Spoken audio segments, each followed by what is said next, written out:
Karibu sana Mchuchuma TV. Jina langu ni Michael Mwamlima. Leo tunakuletea mrejesho maalum wa simulizi iliyotikisa mitandao na kugusa maelfu ya watu ndani na nje ya Tanzania, iliyomhusu bilionea wa zao la parachichi kutoka mkoani Njombe.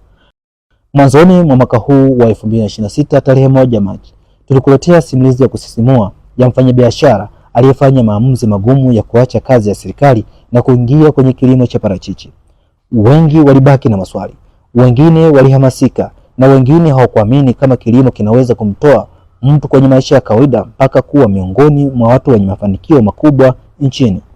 Lakini baada ya makala ile kusambaa kwa kasi, mambo makubwa yameanza kutokea. Serikali yenyewe imefika shambani kwake kujionea hali halisi ya mafanikio yanayotokana na kilimo cha parachichi. Huyu ni Mzee Frank Msuya, nguli wa kilimo cha parachichi anayefanya biashara katika masoko ya kimataifa. Kutokana na mafanikio yake, ilimlazimu Katibu Mkuu wa Wizara ya Habari, Utamaduni, Sanaa na Michezo, ambaye pia ni msemaji mkuu wa serikali, Gerson Msigwa, kufika moja kwa moja shambani kwake kuona kwa macho namna kilimo kinavyoweza kubadili maisha ya Mtanzania. Si kawaida kuona viongozi wakubwa wa serikali wakifika kwa mkulima mmoja, lakini hapa kuna jambo kubwa limevutia macho ya wengi. Kutoka kuacha ajira ya serikali mpaka kuwa mfano wa mafanikio kupitia kilimo cha kisasa. Je, ni nini hasa kilichowavutia viongozi hawa? Ni mafanikio gani makubwa yameonekana baada ya simulizi yetu ya kwanza? Na ni ujumbe gani Mzee Frank Msuya anatoa kwa vijana wanaotamani mafanikio kupitia kilimo? Naomba kutumia nafasi hii kwa mara nyingine kukupongeza sana kaka Msuya, na karibu hapa watu wakuone. Mkisikia Msuya mnajua huyu ni mtu anayetoka maeneo ya Kilimanjaro ama Arusha. Huyu alikuwa mtumishi wa umma, lakini sasa amejikita kwenye kilimo na nyumbani kwao ni Njombe, na ukifariki mzee tutakuzika hapa hapa Njombe. Amekuja hapa, shamba lake hili lina ukubwa wa ekari 200. Ameajiri hapa wana Njombe 50 kwenye shamba hili. Anazalisha parachichi kwa kutumia mbinu za kisasa, na katika uzalishaji wake, kwa sababu parachichi zake ni bora, na tungependa wananchi wote wazingatie ubora katika uzalishaji wa parachichi.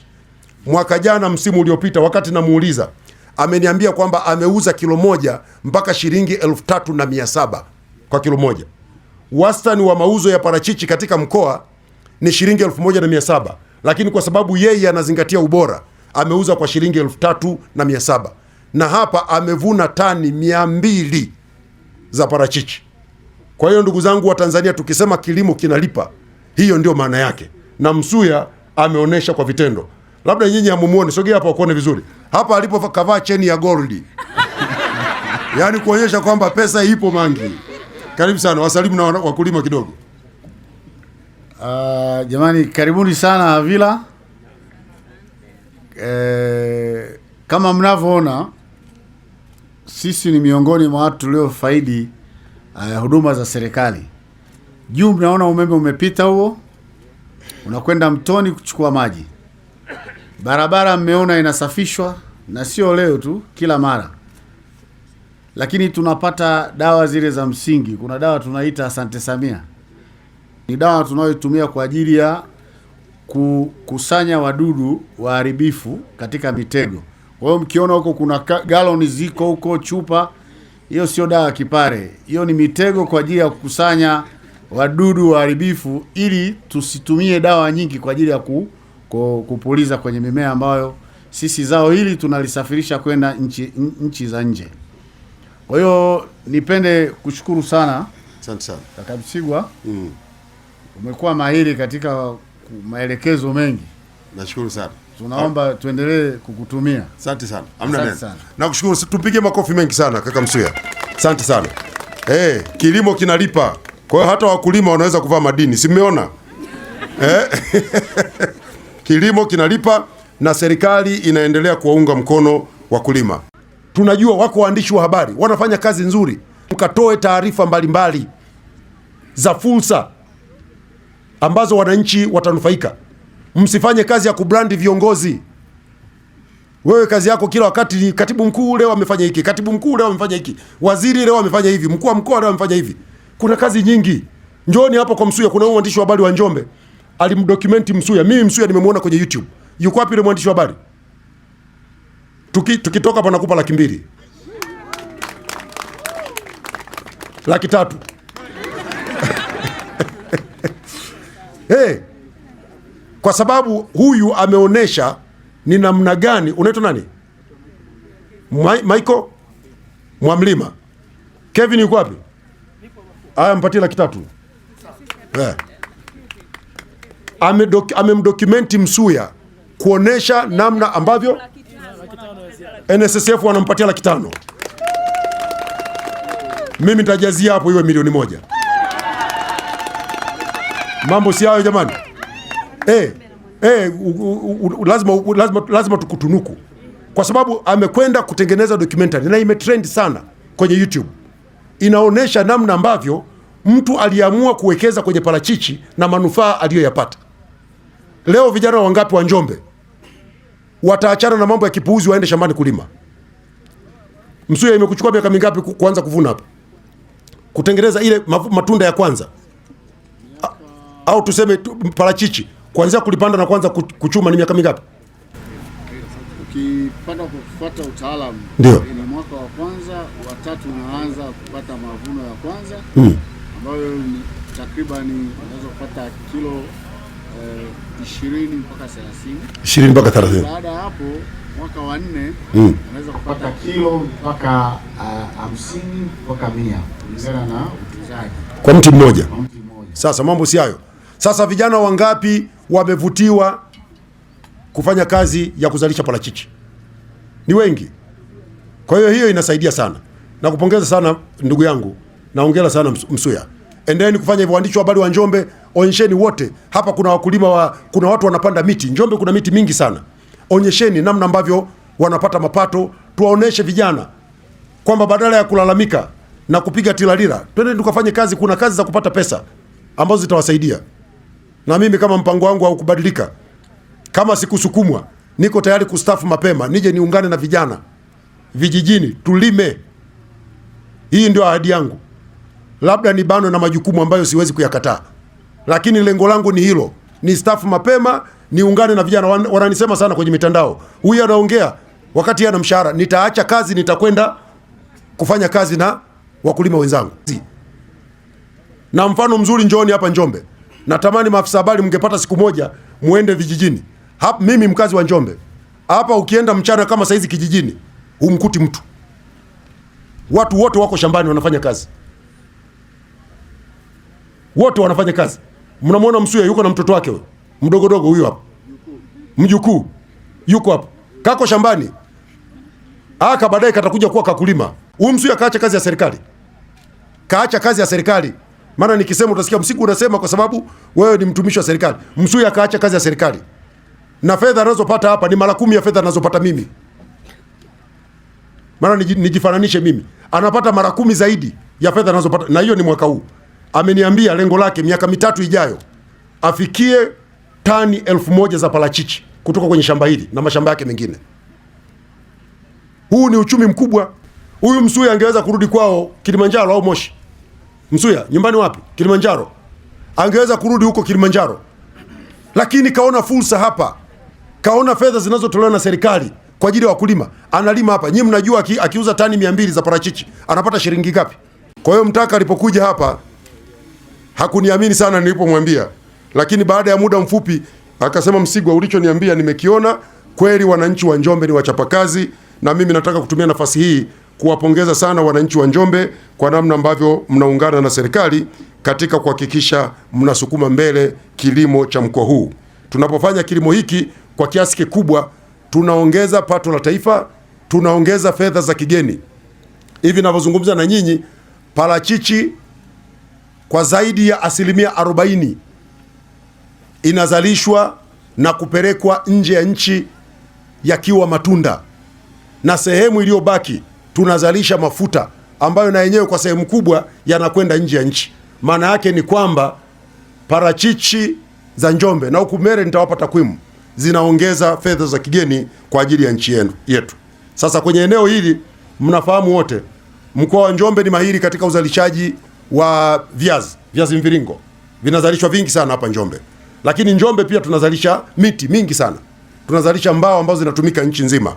Lakini sasa tunazalisha pia na parachichi. Kwa hivyo hongera sana wananchi wa Njombe na niwatakie kila la heri. Endeleeni kuzingatia taratibu za kitaalamu katika kuhakikisha tunazalisha kwa kuzingatia taratibu zote za ubora. Na matokeo mazuri ya uzalishaji wa parachichi yameanza kuonekana. La kwanza, katika msimu uliopita wa 2024-2025 uzalishaji wa parachichi katika mkoa wa Njombe ulikuwa tani 48,365. Tumeanza kukaribia tani 50,000 kwa mwaka kutoka katika mkoa wa Njombe. Na parachichi hizi, kati ya hizo tani 18,378 kama nilivyosema mwanzoni, zimeuzwa kwa wastani wa shilingi 1,700 kwa kilo. Na parachichi peke yake kama matunda yaliyosafirishwa kwenda nje ya nchi yameingiza katika mifuko ya wakulima wa Njombe zaidi ya shilingi bilioni 31 na milioni 244. Lakini pia kuna parachichi ambazo zimetumika kutengeneza mafuta. Na ndugu zangu waandishi wa habari, labda nitoe ufafanuzi. Wakati tunaanza uzalishaji wa parachichi katika mkoa huu wa Njombe na mikoa mingine ya nyanda za juu kusini, tulikuwa na changamoto moja. Wanunuzi wakija wanatengeneza madaraja ya parachichi. Parachichi ya daraja la kwanza ina bei yake na parachichi ya daraja la pili ina bei yake. Parachichi ya daraja la kwanza wakati ule ilikuwa inauzwa kama shilingi 750 hivi mpaka shilingi 1,500. Parachichi ya daraja la pili kulikuwa kuna machaguo matatu: ama uwapatie mifugo, ama utupe, ama igeuzwe kama mbolea hivi. Wanasagasaga, wanajua wenyewe wakulima wanavyofanya. Lakini baada ya kuvutia uwekezaji, na huku mbele nitawaambia, hivi sasa parachichi inawekwa kwenye madaraja mawili niliyosema, na hata lile daraja la pili ambalo parachichi zilikuwa zinatupwa sasa na zenyewe zinanunuliwa. Hivi ninavyozungumza nanyi, nimezungumza wastani wa bei ya shilingi 1,700 kwa kilo moja, lakini parachichi ya daraja la kwanza iko kati ya shilingi 1,500 mpaka shilingi 2,500 kwa wastani. Na ukikuta mkulima ambaye anazalisha vizuri zaidi kama kaka Msuya, inafika shilingi 3,500 na zaidi. Lakini parachichi ya daraja la pili ambayo zamani ilikuwa inauzwa mpaka shilingi 150 kwa kilo, sasa hivi bei yake ni kati ya shilingi 750 mpaka shilingi 1,500, na inatumika kuzalisha mafuta na bidhaa zingine zinazotokana na parachichi. Kwa hiyo tumepiga hatua kubwa na sasa wakulima wanaendelea kunufaika na zao hili la parachichi. Uzalishaji wa parachichi unafanyika, lakini parachichi za Tanzania zikizalishwa, usafirishaji zinakwenda bandari za nchi jirani, kwa sababu bandari yetu inakosa miundombinu ya kutunzia parachichi pamoja na mazao mengine ya matunda na mboga mboga pamoja na nyama, kwa sababu tunakosa hizo facility, na hivyo kusababisha bidhaa hizi kuharibika. Kwa hivyo wanakwenda kwenye bandari za jirani. Habari njema kwa Watanzania, serikali kupitia mamlaka ya usimamizi wa bandari TPA tumeamua kufanya uwekezaji mkubwa wa kufanya upanuzi wa bandari ya Dar es Salaam. Tutafanya upanuzi wa maeneo yafuatayo. Kwanza, tunakwenda kuongeza gati ambazo zinatumika kupakia na kupakulia mizigo inayoletwa na kuondoka kwa meli kutoka Tanzania kwenda nchi mbalimbali duniani. Tunakwenda kujenga gati mpya 10. Bandari yetu ya Dar es Salaam itakuwa na jumla ya gati 22 ifikapo mwaka 2030. Lengo letu, sehemu kubwa ya mradi huu mpaka 2028 uwe umekamilika, na serikali itafanya uwekezaji wa dola za Marekani bilioni 2 katika mradi huu. Bilioni 2 dola ni takriban shilingi trilioni 5 za Kitanzania. Ni uwekezaji ambao pia utajumuisha ujenzi wa miundombinu ya kuhifadhia matunda, mboga mboga na nyama.